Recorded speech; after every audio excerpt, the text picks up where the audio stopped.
Good morning everyone. I hope आप सभी लोग अच्छे होंगे।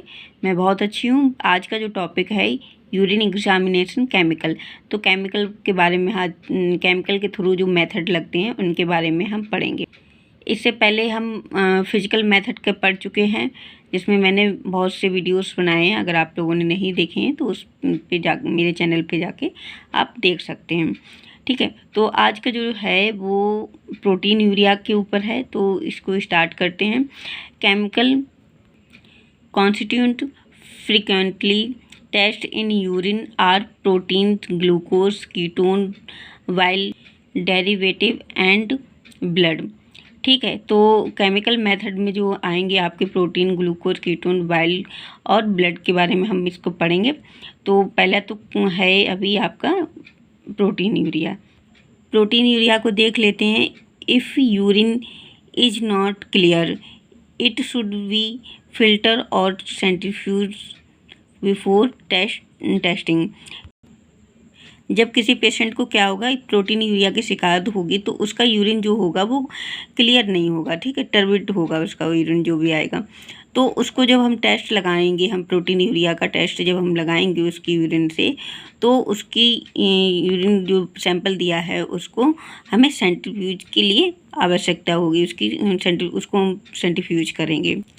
यूरिन में भी tested for protein urea by qualitative test and quantitative test method. जो यूरिन प्रोटीन यूरिया का जो टेस्ट लगेगा वो हम दो मेथड से कर सकते हैं, एक क्वालिटेटिव मेथड, एक होगा क्वांटिटेटिव मेथड। तो अभी जो हम पढ़ेंगे वो क्वालिटेटिव मेथड के थ्रू पढ़ेंगे। Qualitative test for protein urea, इसमें 4 तरीके के टेस्ट आएंगे। फर्स्ट में है heat and acidic acid test, दूसरे में है आपका sulphosalicylic acid test, Heller test, और रीजेंट लास्ट में आएगा आपका reagent strip method. Qualitative method का हम पहला मेथड ले लेते हैं, जिसमें हमने क्या करना है, heat and acidic acid test है। ठीक है, heat causes coagulation for protein. ठीक है, कोआगुलेशन के थ्रू हमें देखना पड़ेगा कि कैसे क्या इसमें यूरिन प्रोटीन प्रेजेंट है उसके सैंपल में। तो उसका प्रोसीजर हम देख लेते हैं। Take up 5 ml test tube. ठीक है, 5 ml की हमें टेस्ट ट्यूब लेनी है। Full the 2/3 part with urine.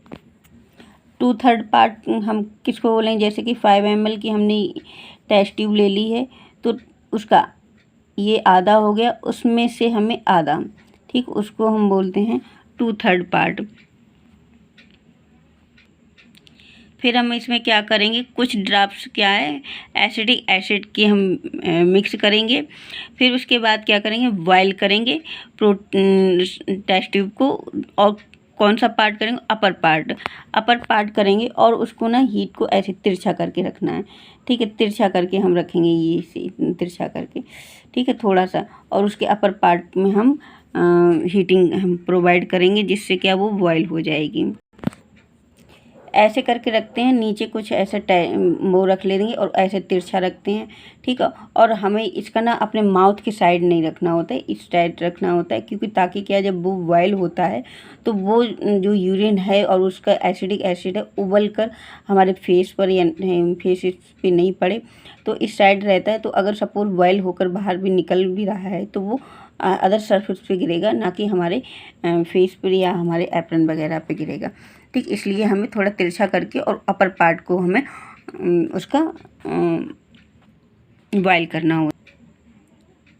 If precipitation और turbidity appear add a few drop of 3% acidic acid.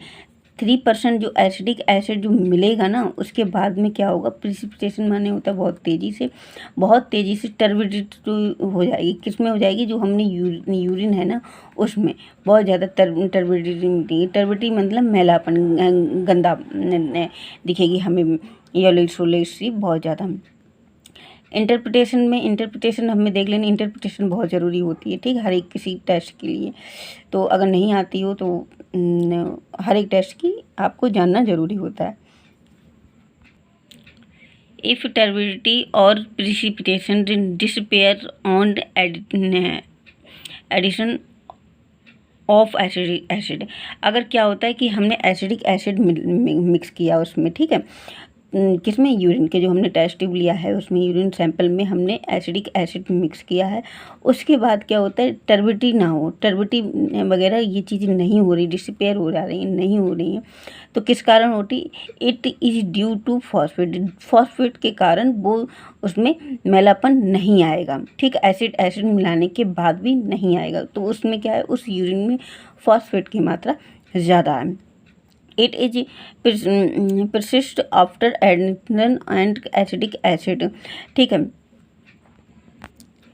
और अगर क्या होता है, it is persist after addition of acid, ठीक है, अगर हम उसके बाद क्या है, उसमें हम क्या है, एसिड ऐड करते हैं, then it is due to protein, और उसमें टर्बिडिटी आ जाती है, अगर उस पेशेंट की यूरिन में प्रोटीन प्रेजेंट है तो वो क्या है, प्रोटीन, तो एसिड मिलाने पर उसमें प्रोटीन से टर्बिडिटी आ जाती है, तो प्रोटीन प्रेजेंट है, ठीक है, प्रोटीन यूरिया की उसको शिकायत है। इसमें एक सिंपल चीज़ समझ लिए, अगर हमने कोई सैंपल लिया है और उसमें हम एसिड मिलाते हैं और उसमें कोई टर्बिडिटी नहीं आती है, तो उसकी यूरिन, उसकी सैंपल में क्या है, फॉस्फेट की मात्रा है, ठीक है, और अगर हम क्या करते हैं, हमने यूरिन में हमने एसिडिक एसिड डाला है और उसमें टर्बिडिटी आई है, तो उसका मतलब ये हुआ कि उस पेशेंट को प्रोटीन यूरिया की शिकायत है, ठीक है।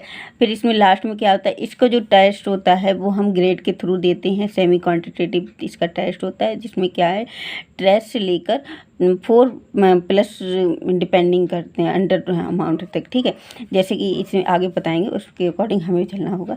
तो टेयर्स में क्या आता है और 4+ होते हैं, तो क्या प्रॉब्लम फेस करनी होती है, फेस प्रॉब्लम, नो क्लाउडनेस, ठीक है, जब क्या होता है कि कोई भी हमें टेस्ट लगाया है इस प्रोटीन यूरिया का और उसमें कोई क्लाउडनेस नहीं है, तो निगेटिव टेस्ट है, ठीक है, तो वो पेशेंट स्वस्थ है, कोई उसको प्रोटीन यूरिया की शिकायत नहीं है।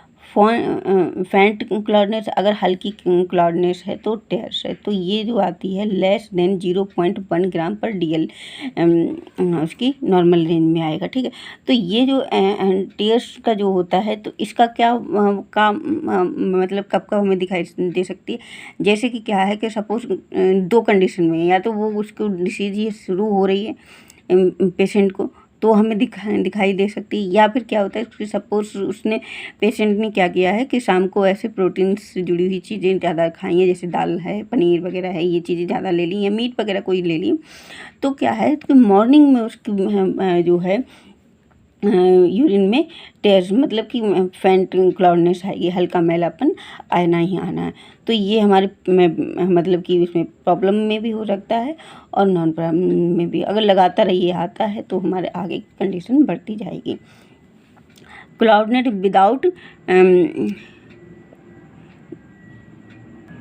क्लाउडनेस विदाउट ग्रैनुलरिटी, ठीक है, तो अगर क्या है, क्लाउडनेस तो है पर विदाउट ग्रैनुलरिटी है, मतलब कोई उसमें जब हमने टेस्ट लगाया है तो उसमें क्या है कि क्लाउडनेस तो है, हल्का मैलापन तो है, पर वो ग्रैनुलरिटी नहीं है, ठीक है, ऐसे करके नहीं है उसमें कोई, ठीक है, तो क्या आएगा, ये +1+ में आएगी, इसकी रिपोर्ट जो डॉक्टर्स जो लैब से आएगी वो प्लस में आएगी, और उसमें क्या होगा, 0.1 ग्राम पर DL में, अगर हमें ये अंकों में भी देनी है, इसमें मार्किंग में भी देनी है, तो ये आएगी, और अगर हमें प्लस पॉइंट या प्लस या डबल प्लस या ऐसे करके देनी है तो इसमें आएगी, ठीक है।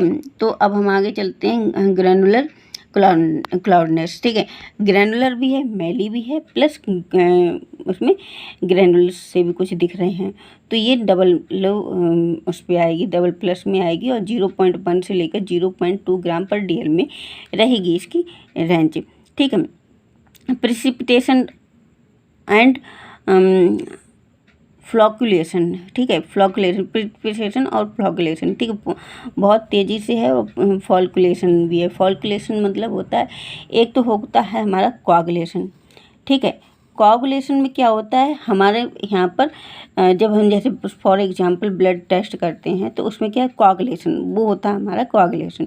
ठीक है, तो उसमें क्या होता है कि हमारा जो ब्लड है ब्लड भी फटता है और प्लस क्या होता है वो हमारे प्लाज्मा के साथ साथ रहता है। ठीक है, प्लाज्मा के साथ साथ हमारा वो ब्लड फट के रहता है। बट इसमें क्या होता है कि फॉल्कुलेशन में क्या होता है चीज़ें ना अलग ही सेपरेट हो जाती हैं, अलग ही सेपरेट होकर बैठ जाती हैं।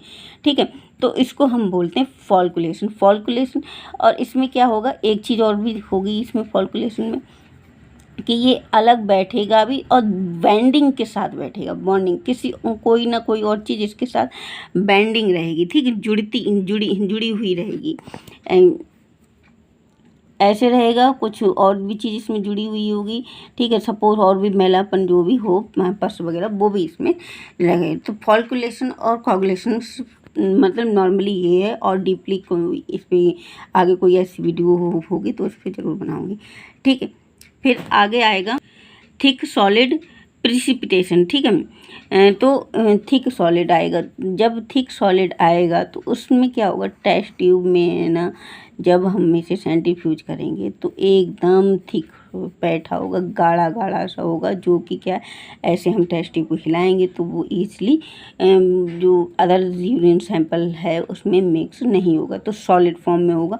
और ये 4+ में जाएगा और इसकी जो रेंज जाएगी तो ग्रेटर देन 0.5 ग्राम पर DL में जाएगी। ठीक है, तो ये जो जी जाएगी, ये जो कंडीशन बनती है ये इसकी, ये और यहाँ से ये, तो ये कंडीशन जब बनती है जब क्या किडनी की कोई गंभीर कंडीशन हो रही हो तब।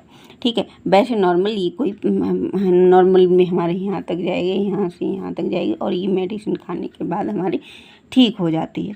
ठीक, आई होप आप सभी को ये वीडियो अच्छी लगी होगी, तो प्लीज़ मेरे चैनल को लाइक शेयर सब्सक्राइब ज़रूर करें।